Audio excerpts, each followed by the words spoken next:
മരതകമേഘം മാഞ്ഞു മാഞ്ഞു പോകെ ഞാൻ കാത്തു നിന്ന കണിമലരിലെ മുട്ടും കാറ്റു കൊണ്ടുപോകെ ദൂരെ ദൂരെ ഒരു മരതകമേഘം മാഞ്ഞു മാഞ്ഞു പോകെ ഞാൻ കാത്തു നിന്ന കണിമലരിലെ മുട്ടും കാറ്റു കൊണ്ടുപോകെ ഒരു കൊയ്ത്തിനു വന്ന വസന്ത പതംഗമിതെന്റെ മനസ്സിലെ ഉത്സവ സന്ധ്യയിൽ അമ്പിളി പോലെ വിളങ്ങിയതിന്നലെയോ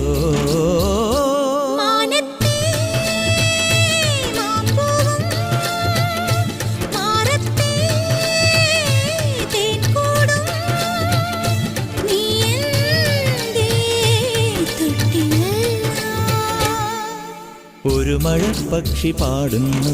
ചെറുമുളം തണ്ടു മൂളുന്നു മുറിവെഴും നെഞ്ചുമായി രാവിൽ ഒരു നേർത്ത തിന്നലതു കേട്ടില്ല സഖിമൂക സന്ധ്യയുടെ ഗാനം